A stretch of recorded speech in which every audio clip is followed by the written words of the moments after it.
Okay, we talked about all the properties and we've got some questions about here. First one, name the property illustrated by 2 times x plus 3. X plus 3 is quantified there in parentheses, equals 2x plus 6. That looks like the last property from the previous video, where we are combining addition and multiplication and using the distributive property. 2 times x is 2x, 2 times 3 is 6. When you do that loopy thing there, you're kind of using the distributive property. Now the second example here, find the additive and multiplicative inverse of each number. So the additive inverse is the opposite, negative 1.25. 1.25 plus negative 1.25 is 0. Multiplicative inverse, what makes 1 there? Okay, here's what I'm going to do here. I'm going to write 1.25 as 1 and 1/4. 0.25 is 1/4, right? And then I'm going to write that as 4 times 1 is 4 plus 1 is 5. You ever change that to a top-heavy or improper fraction? That's 5/4. And then the reciprocal of that is 4/5. And if I look on my calculator and take 4 divided by 5, I'm going to get 0.8. So either one of these is the multiplicative inverse of 1.25. Alright, now the additive inverse of 2.5 is negative 2.5. That's a little easier. Now this is 5. 2 times 2 is 4 plus 1 is 5. So 2.5 can be rewritten as 5/2. The multiplicative inverse is the reciprocal, and that would be 2/5. Okay, so we've got our additive inverse of 2.5 is negative 2.5. Our multiplicative inverse is 2/5. Alright, I think we have time to do some simplifying of algebraic expressions. And the thing we're doing a lot of when we're simplifying algebraic expressions is combining like terms, which is an offshoot of the distributive property. So you're actually using the distributive property when you are combining like terms.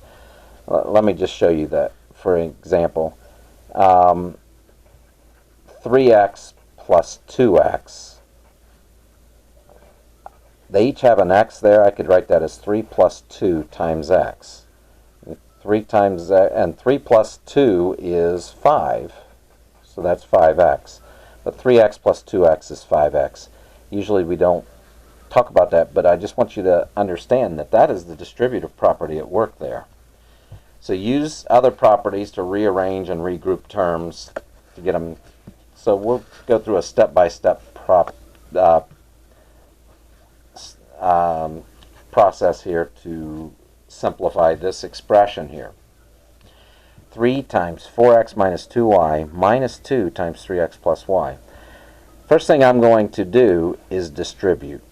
And 3 times 4x, I'll write that as 12x.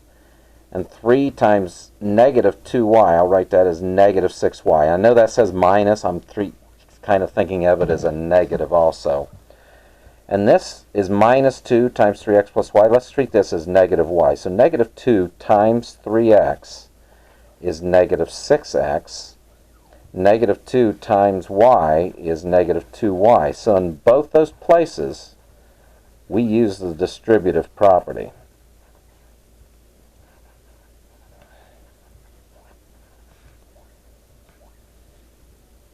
Multiply these two terms by 3, multiply these two terms by negative 2, and got rid of parentheses there. Now the next thing I think I want to do is, and we're going to be a little more formal right now, we'll get less formal later, I want to switch these two terms around. I want the x's by the x's and the y's by the y's. So I'm going to switch negative 6y and negative 6x around and put negative 6x first and negative 6y second. And if you notice what happened there is, so the thing that lets me switch two terms around is the commutative property. But what happened there was that the x's are now beside each other and the y's are beside each other. Okay, and when we group, I'm going to group the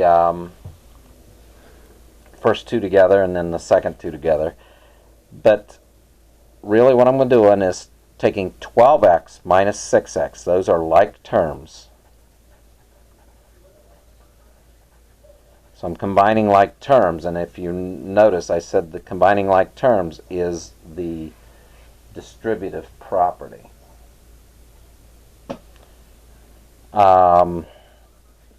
And 12x minus 6x is 6x. Negative 6y minus 2y, negative 6 minus 2, that's negative 8, is negative 8y. And I'm not showing absolutely everything about it, but let's just agree that that is just the distributive property. All right. You guys take care now.